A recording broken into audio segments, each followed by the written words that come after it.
innamat taubatu 'ala Allahi lilladzina ya'maluna as-su'a bijahalatin summa yatubuna min qarib fa ulaika yatubullahu 'alaihim wa kana Allahu 'aliman hakima. Sesungguhnya taubat di sisi Allah hanyalah taubat bagi orang-orang yang mengerjakan kejahatan lantaran kejahilan. Nah, itulah. Terus? Yang kemudian mereka bertaubat dengan segera. Ya, jadi berbuat jahat, berbuat dosa karena jahil. Jahil itu bodoh, tidak mengerti. Dia melakukan perbuatan dosa tadi tidak mengerti kalau yang saya lakukan itu perbuatan dosa. Setelah tahu bahwa itu dosa, segera bertaubat, dihentikan perbuatannya itu. Terus? Maka mereka itulah yang diterima Allah taubatnya.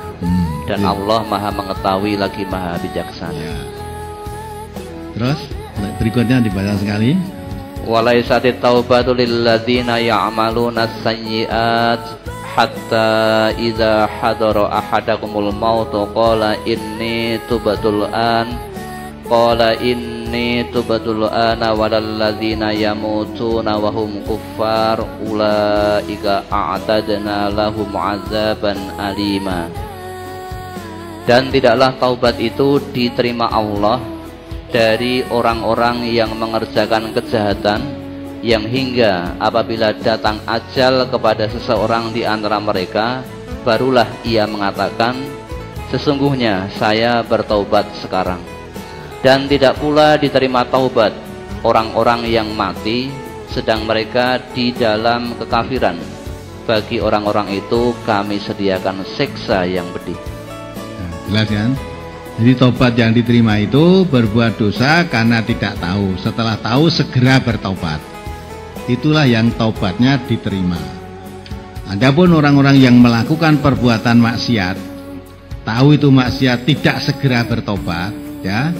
Setelah terasa sudah akan mati, ya, baru dia mengatakan saya sekarang bertobat. Saya mati kok tobat, ya.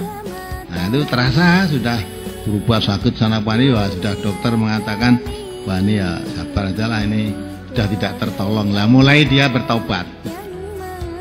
Tidak diterima tobatnya begitu ya. Maka dari itu kalau sudah tahu perbuatan itu dosa, setelah mengetahui segera bertobat. Bertobat itu pertama menyesali bahwa perbuatan saya dosa kok saya lakukan, menyesali. Yang kedua mengikuti. Yang kedua istighfar, mohon ampun kepada Allah. Yang ketiga mengikuti perbuatan dosa tadi, dosanya di stop, terus diikuti dengan kebaikan-kebaikan yang banyak untuk mengimbangi, untuk menutup dosanya yang telah dilakukan.